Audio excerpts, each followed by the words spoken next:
Captain Park turned away from the viewport, his eyes reflecting the distant stars. 20 years we've been part of this confederation, and they still see us as weak. He ran a hand through his salt and pepper hair, exhaustion evident in every movement. Commander Kang moved to stand beside him, her uniform crisp despite the long day. The Vrakathi have been fighting wars for 10,000 years. Their entire culture revolves around combat glory. And dying pointlessly, apparently, Park muttered. The statistics spoke volumes. Human exploration vessels had the lowest casualty rates in the Confederation, while Vrakathi ships lost crew members at rates 15 times higher. Yet in the eyes of the Confederation Council, this wasn't evidence of human competence, it was proof of timidity. "Did you see Admiral Tay's face when that furry battlemaster called us trembling apes?" Park asked. "I thought she was going to jump across the table." Kang smiled slightly. "Admiral Tay has 3 children and 8 grandchildren. She has something worth coming home to. That was the fundamental disconnect. Many Confederation species, especially the warrior races, viewed death in service as the highest calling. Humans, with their shorter lifespans and stronger family bonds, saw needless sacrifice as wasteful tragedy." The door slid open, and Lieutenant Yoon entered with a data tablet. Despite being the youngest officer on the diplomatic team, his insights often proved valuable. "Sir, I've analyzed the Council's response patterns," Yoon said, handing Park the tablet. "They're not just mocking us, they genuinely don't understand our approach." Park scrolled through the data. "Explain." The Vrakathi. Brain structure rewards immediate action over deliberation. Their neural pathways literally give them pleasure when taking risks. For them, our safety protocols feel physically uncomfortable. Commander Kang frowned. "That explains a lot, but doesn't solve our problem." Outside the viewport, a Vrakathi battlecruiser performed an unnecessarily close flyby of the station, its engines flaring dramatically. Pure showmanship. 2 of their ships were lost last month because they didn't run basic shield diagnostics, Park said. 48 crew members dead because checking systems isn't glorious enough. Yoon cleared his throat. "There's more, sir. I've been studying Confederation history. This isn't the first time a cautious species has joined. The Merodians had a similar reputation 300 years ago." "The Merodians?" Kang asked. "I've never heard of them." "Exactly," Yoon said quietly. "They're extinct. They tried to adapt to fit in, abandoned their careful nature, and were wiped out in the hive conflicts." The 3 officers stood in silence, the weight of this revelation hanging in the air. Park finally spoke. "So we can either stay true to our nature and be mocked, or change and risk everything." A notification chimed on Kang's wrist device. "The Archeon ambassador requests your presence, Captain. Something about teaching humans proper battle etiquette." Park straightened his uniform with a sigh. "Humanity survived nuclear wars, climate collapse, and our own worst impulses to reach the stars. We didn't come this far to start taking foolish risks now." As they prepared to leave, Lieutenant Yoon paused. "Sir, my grandmother used to tell me a story about a turtle and a rabbit racing. The rabbit was faster, but the turtle won through. Persistence," Park finished with a small smile. "Yes, Lieutenant, let's hope the Confederation learns that lesson before they need us to save them from themselves." The door slid open, revealing the towering form of a Vrakathi warrior waiting impatiently in the corridor. His golden mane was braided with battle tokens, and ceremonial scars covered his exposed arms. "The Council grows tired of waiting, humans," he growled. Commander Kang stepped forward, her posture perfect and unflinching despite being dwarfed by the alien. "Then the Council will learn another human trait, warrior, patience." The Vrakathi's ears flattened against his skull, but something in Kang's steady gaze gave him pause. As they walked together toward the council chambers, Captain Park reflected that perhaps there was a kind of courage the Confederation had yet to recognize, the courage to be cautious when everyone demands recklessness. Humanity had survived by planning ahead, by weighing risks, by valuing each life. And if the galaxy called that cowardice, then so be it. History would have the final word. He straightened his shoulders and prepared once more to face the ridicule of those who confused caution with fear. One day, they would understand. Park only hoped it wouldn't take a disaster to teach them the difference The emergency alert flashed across every screen in Confederation space. The Void Heralds, machine intelligences from the Galactic core, had destroyed 3 border systems in less than a week. Admiral Kim watched grimly as the proud Vrakathi fleet launched a direct assault against the invaders. Within hours, the feed showed only debris where thousands of ships had been. "Honorable deaths," muttered General Lee, the human representative to the Confederation Defense Council, "but completely unnecessary." As panic spread through Confederation space, General Lee proposed a measured response. A human-led reconnaissance, mission to study the enemy before further engagement. "Reconnaissance?" the Vrakathi War Prince snarled. "While our people die?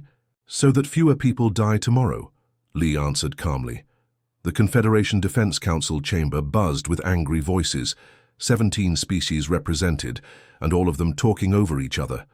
The holographic displays showed the same horrifying images on loop: the destruction of Colony Station 6, the burning remnants of Outpost Kepler, and the complete annihilation of the proud Vrakathi Third Fleet. Admiral Kim stood silently beside the tactical display, her weathered face illuminated by the red emergency lights. 40 years in space had taught her that shouting rarely solved anything. Instead, she watched General Lee try to reason with the increasingly aggressive council members. "The Void Heralds have technology we've never encountered," Lee explained, his voice steady despite the chaos. "We need to understand what we're fighting before we throw more lives away." The Vrakathi War Prince Dawn slammed his massive fist on the table. Standing over 8 feet tall with a scarred face and amber eyes, he commanded attention without effort. "My warriors died with honor facing the enemy. And you suggest we, hide and watch? Take notes while worlds burn?" His voice dropped to a dangerous growl. "I forgot. That's the human way, isn't it?" Kim saw Lee's jaw tighten, but his voice remained measured. "With respect, War Prince, your warriors died in vain. Their sacrifice gained us nothing.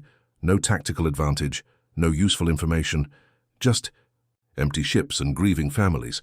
The room fell silent. Even among the warrior races, challenging the value of a battle death was nearly taboo. Admiral Kim stepped forward. "The Third Fleet was destroyed in less than 20 minutes. 6,000 of your finest warriors gone. Their courage is not in question. Their strategy is." She pulled up the battle footage, slowing it down. "Look here." The Void Heralds anticipated. Every move countered every tactic. "It's almost as if they knew what you would do," finished Director Han of Earth Intelligence, speaking for the first time, "because warrior races always do the same thing: charge forward, seek glorious, combat denobly." The Archean representative, a blue-skinned humanoid with 4 arms, leaned forward. "What exactly are you proposing, humans?" General Lee brought up a new display. "A small team, fast ships, stealth technology. We observe the enemy, learn their patterns, find weaknesses." "Skulking in shadows," a Vrakathi officer spat. "Gathering intelligence," Lee corrected. "Like our ancestors who studied predators before learning to hunt them," another alert sounded. All eyes turned to the main display as a new report came in. The Void Heralds had just destroyed another colony. 10,000 civilians dead. The room erupted again, but this time the tone had changed. Fear was replacing bravado. Admiral Kim caught the eye of the Confederation High Commander, an ancient being from one of the founding races. They had spoken only once before at her promotion ceremony, but something passed between them now. A mutual recognition that traditional approaches were failing. The High Commander raised a hand, and the room fell silent. "We have lost 4 systems. In 8 days," the commander said, voice like gravel. "Our direct assaults have failed. Perhaps it is time for a different approach." War Prince Dawn's fur bristled.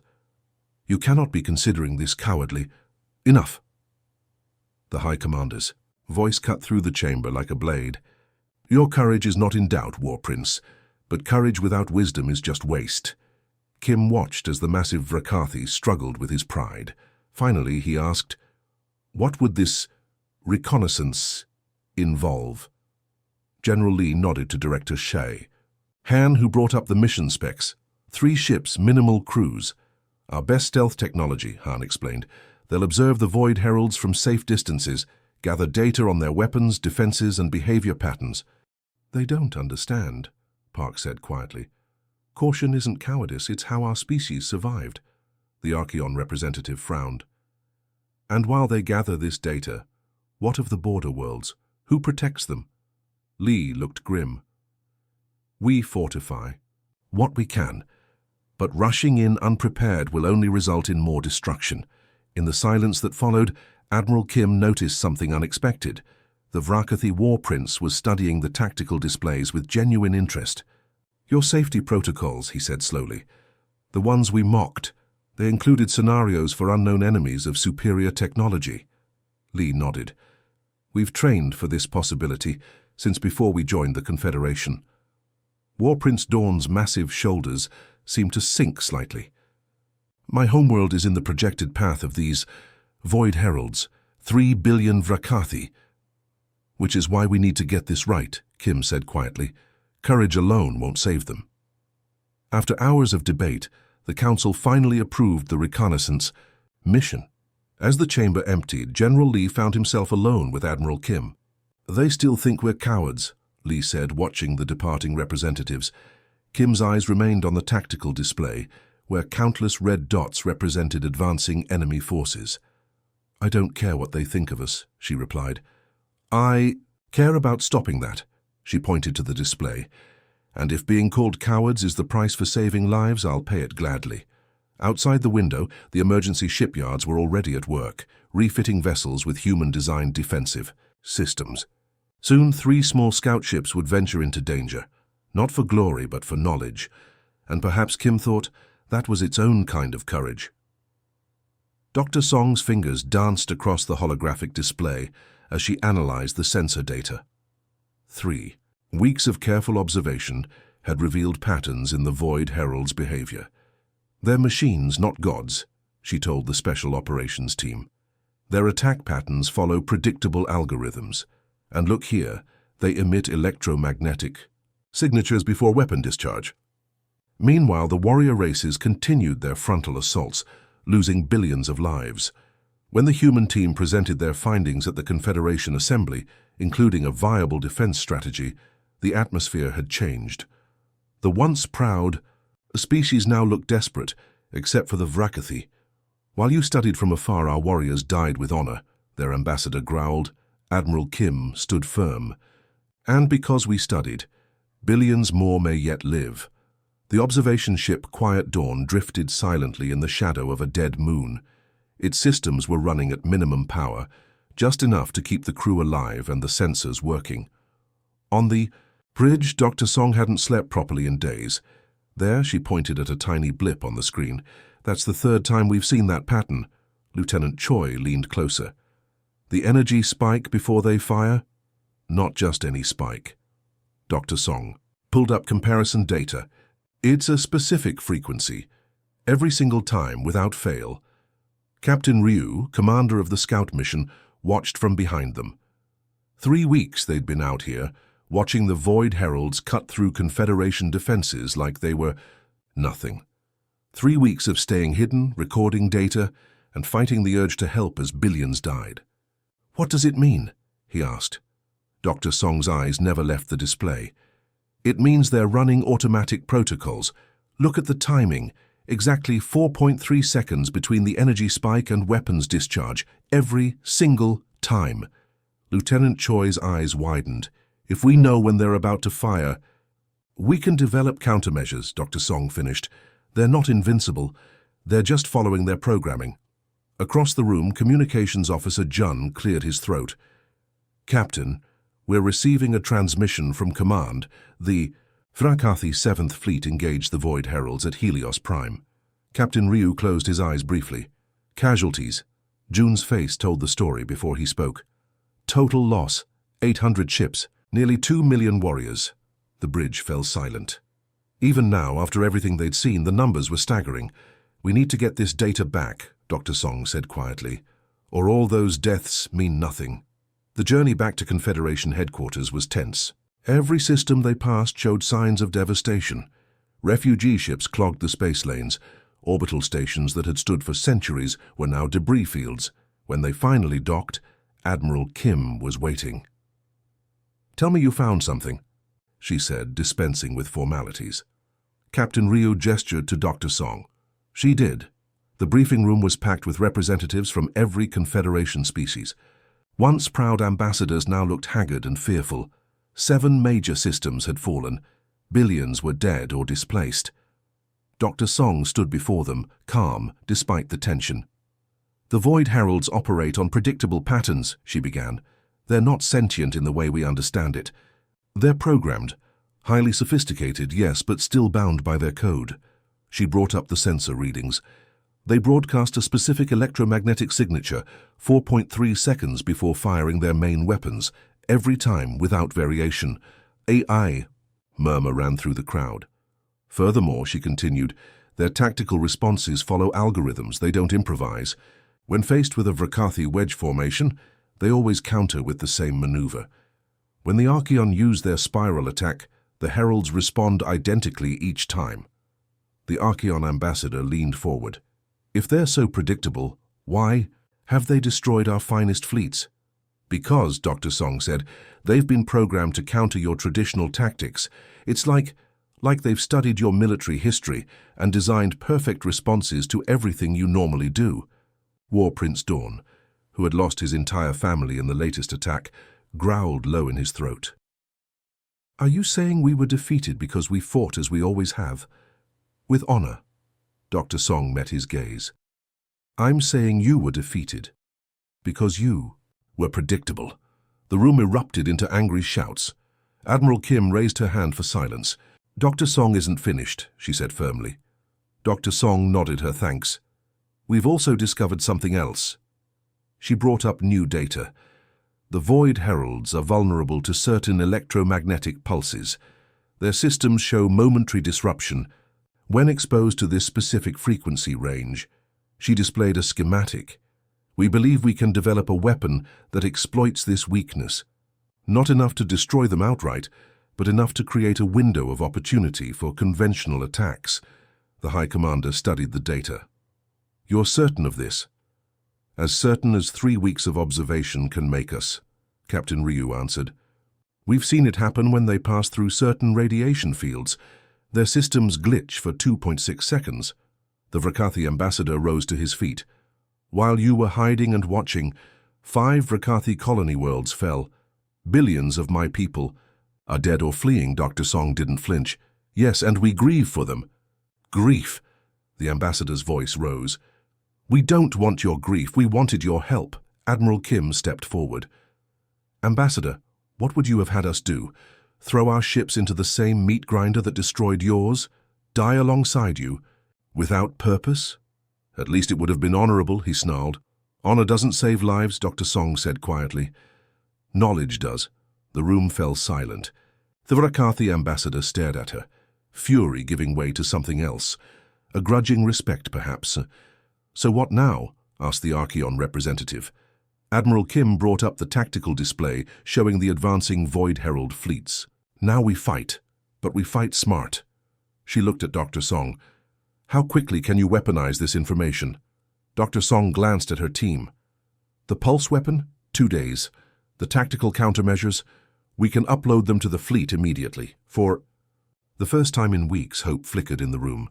The High Commander nodded slowly. "It seems the human way has merit after all." As the Council broke to implement the new strategies, Admiral Kim found herself beside War Prince Dawn. "Your people," he said gruffly, "are not what we thought." Kim watched as Dr. Song briefed the tactical officers. "No," she replied. "We're not cowards. We're just playing a longer game." Outside, the stars still shone, oblivious to the war that raged among them. And for the first time since the Void Heralds appeared, humanity had given the galaxy something it desperately needed. Not just courage, but hope. The emergency shelters beneath Seoul Orbital Station, once mocked as excessive, now housed thousands of refugee aliens. Lieutenant Han guided a group of displaced Vrakathi cubs to their assigned quarters. The vast assembly hall of the Galactic Confederation fell silent as Captain Park of the Earth Diplomatic Corps finished his presentation on human safety protocols. The silence quickly gave way to barely concealed laughter. Across the chamber, Commander Kang watched with clenched jaw as the imposing Vrakati ambassador rose to his feet. "The trembling apes strike again," the leonine alien rumbled. "While our warriors charge into glory, the humans hide behind their contingency plans." Later, in the diplomatic quarters, Commander Kang found Captain Park staring at the stars. "Your people prepared all this just in case?" asked the Vrakathi elder Rak. "That's what humans do," Han replied. "We hope for the best but prepare for the worst." In the command center, Commander Kang implemented the defense plan. Human-designed shielding technology protected the remaining Confederation ships.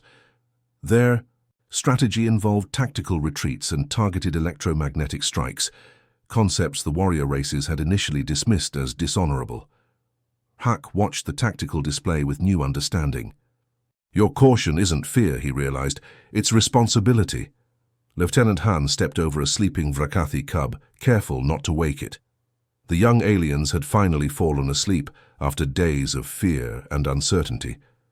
Their homeworld, Vrak Prime, had been one of the first to fall to the Void Heralds. Their parents were either dead or fighting on the front lines. The shelter was at capacity, over 10,000 refugees from 6 different species packed into a space originally designed for 5,000 humans. But the systems were holding. The air remained clean, the food plentiful, the medical facilities operational. Everything functioning exactly as the engineers had planned, despite being mocked for their excessive preparations.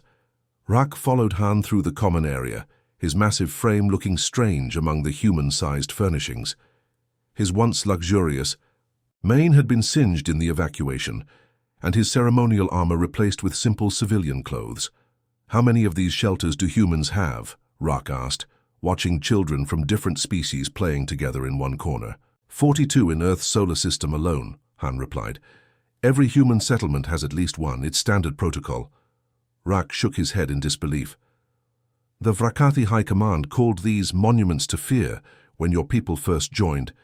"The Confederation," Han smiled slightly. "We called them insurance." She paused at a viewport that showed Earth glowing blue and green in the distance. "My great-grandmother survived the climate wars. She used to tell me that hope without preparation is just a prayer." Above them, the station shuddered as another wave of refugees docked. More survivors, more mouths to feed, more lives to protect. The human emergency protocols, once ridiculed, now stretched to accommodate them all. "Your cubs will be safe here," Han assured Rak as they reached the family quarters. "I've assigned your group to a human family who will help you adjust. They speak basic Vrakathi." Rak's amber eyes studied her. "Why are your people helping us, after how we treated you?" Han considered this. "Because that's also what humans do." In the main command center of Seoul Station, Commander Kang stood before a holographic display of the battle near Jupiter. Human-designed shield technology, hastily fitted to Confederation vessels, was holding against the Void Herald attacks. Not perfectly, but enough to give their ships a fighting chance. Admiral Kim's voice came through the comm system. "Shield effectiveness at 78%, better than expected." "And the electromagnetic pulse weapons?" Kang asked. "Working exactly as Dr. Song predicted. We've managed to disable 3 Herald vessels already." On the tactical display, Kang watched as Confederation ships executed a complex maneuver, drawing the Heralds into position before falling back in what looked like retreat. The Heralds pursued, following their programmed response to an apparent rout. They didn't realize they were being led into an ambush.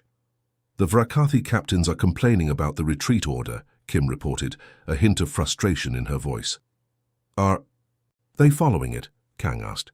"Yes, but they're calling it the human stain on warfare." Kang allowed herself a tight smile. "They can call it whatever they want, as long as they live to complain tomorrow." The door to the command center slid open, and Rak entered, escorted by Lieutenant Han. "Elder Rak requested to observe the battle," Han explained. "He has tactical experience." Kang nodded. "He's welcome." Rak approached the display, his experienced eyes taking in the situation immediately. "You're baiting them," he said, "making them think they've broken your line." "Yes," Kang confirmed.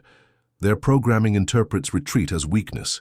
They always pursue with the same formation. They watched as the Void Heralds fell into the trap. The Confederation forces that had appeared to flee suddenly turned and hit the pursuing enemy from multiple angles. At the same moment, hidden ships emerged from Jupiter's shadow, firing electromagnetic pulse weapons. For 2.6 seconds, just as Dr. Song had predicted, the Void Heralds froze. It was enough. Confederation weapons struck with devastating effect. 5 Herald ships exploded, while 3 more spun out of control. Victory, Rak breathed. A small one, Kang cautioned. They'll adapt eventually. But by then we'll have new strategies, Han added. On the display, they watched as the battle continued. The Confederation forces were using decidedly un-warrior-like tactics, feints, ambushes, controlled retreats followed by surprise attacks. Everything the warrior races had once dismissed as dishonorable. Your people fight differently than I expected, Rak said quietly. How so? Kang asked. You don't seek glory or perfect deaths, you just solve problems. A new alert sounded. A massive Void Herald force had been detected approaching Earth. Larger than any they'd faced so far. They've identified our command center, Kang realized. They're coming for Earth. The command center erupted into controlled activity. Orders were given, ships repositioned, defenses activated. No panic, no grand speeches about glory or death. Just humans doing what they'd trained for. Rak watched in fascination. If this was a Vrakathi command center, warriors would be swearing blood oaths and preparing for honorable deaths. What good is honor if everyone dies? Han asked. Kang studied the approaching enemy fleet. They had perhaps 10 hours before contact. 10 hours to prepare the biggest ambush yet. Lieutenant Han, begin evacuation procedures for non-essential personnel. Elder Rak, we could use your insight on Vrakathi ship capabilities. We'll need every vessel. Rak straightened, surprised. To be included. Of course. As they worked, a message came through from Admiral Kim's flagship. Kang, we've analyzed their approach vector. They're using a new formation. They're learning, Kang said grimly. Yes, but so are we. Outside the viewport, Earth's defense grid activated.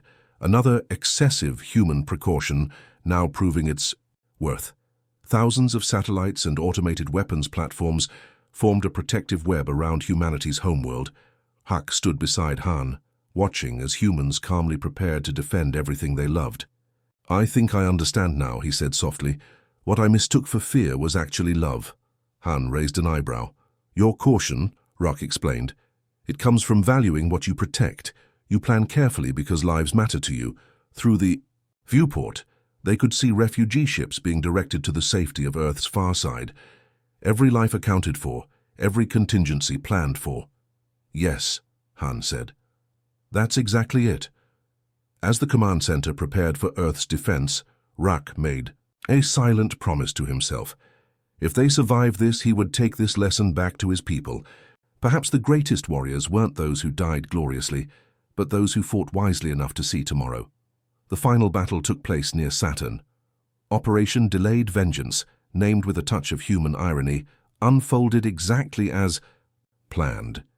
Sacrificial drone ships drew the Void Heralds into position.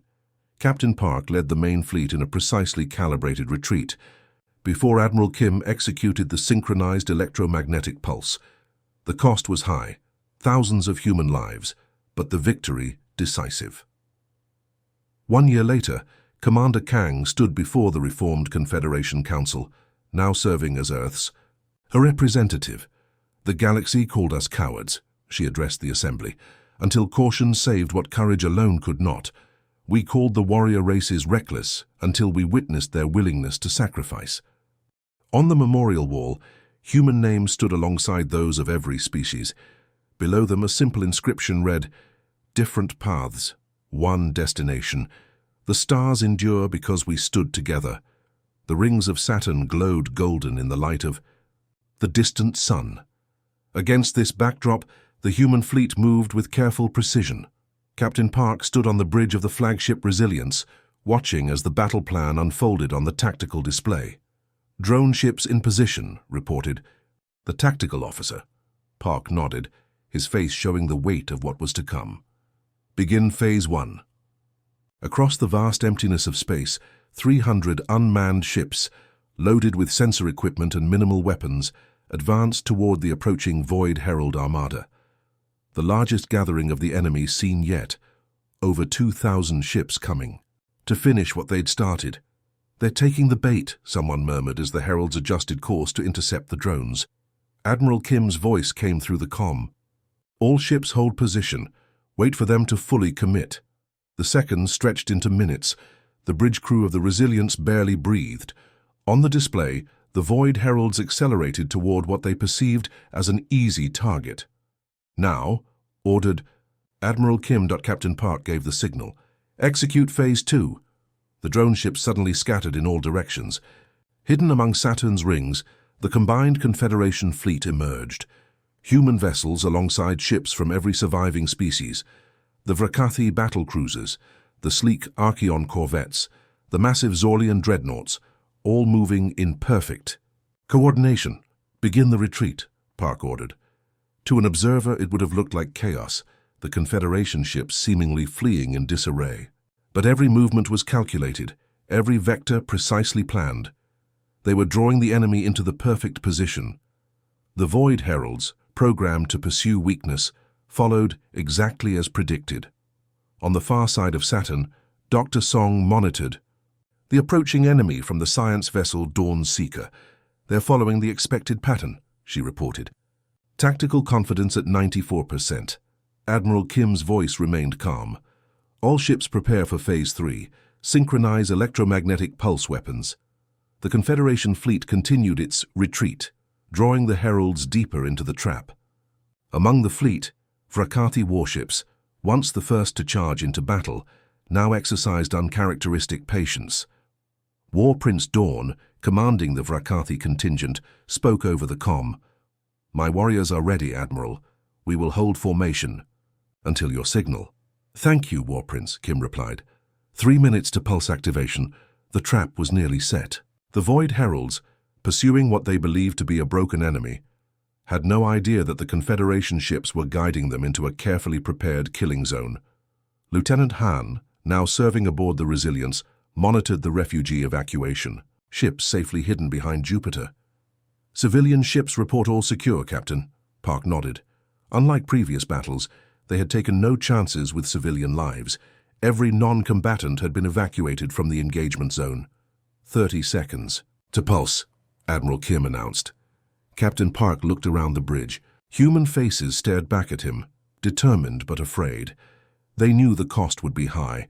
The electromagnetic pulse would disrupt the Herald's systems, but it would also temporarily disable their own shields. "It has been my honor," Park said simply. 10 seconds, came Kim's voice. The bridge fell silent. 5, 4, 3, 2, 1, execute. 1,000 electromagnetic pulse weapons fired simultaneously. The space around Saturn lit up with blinding energy. For 2.6 seconds, the Void Heralds froze.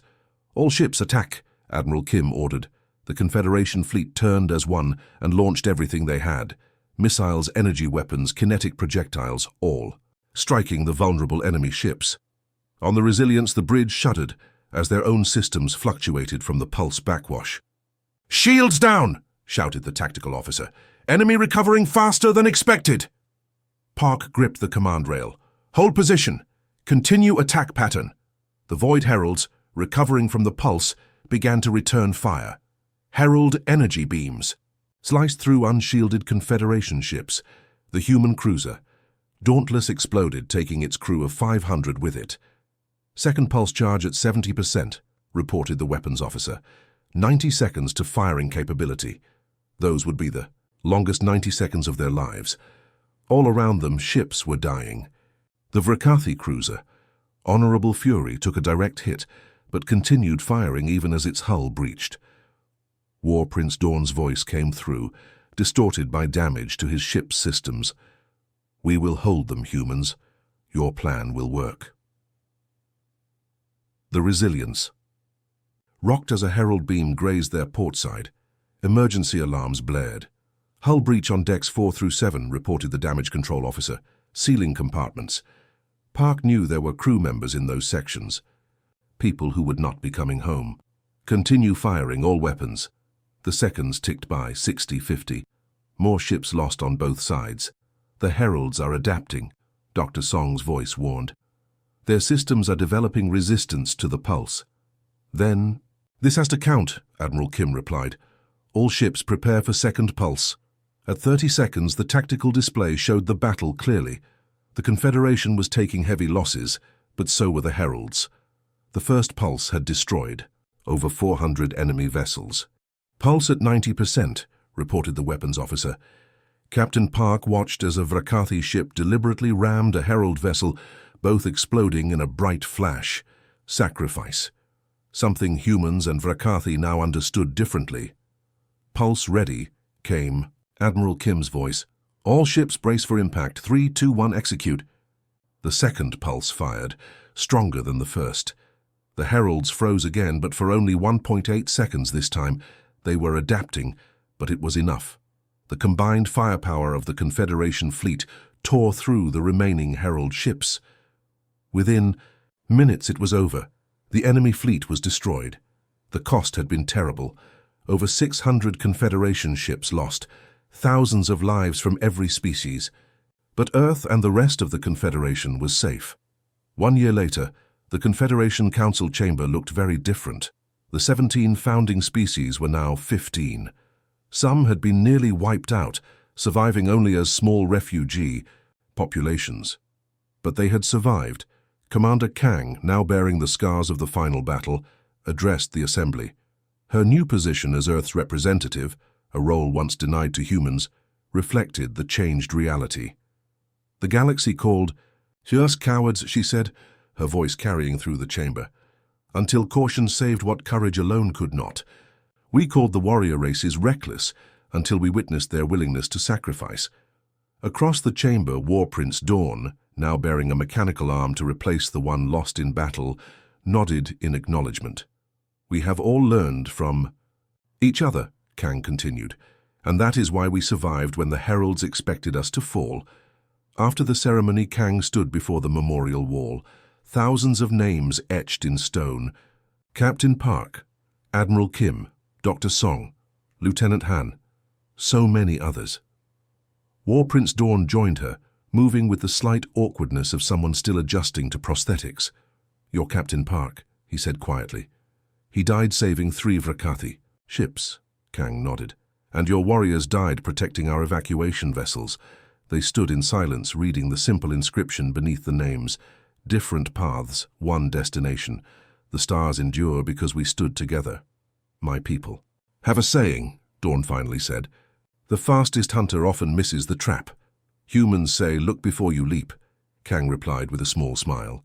"Perhaps," Dawn mused, "true wisdom lies in knowing when to be cautious and when to be bold."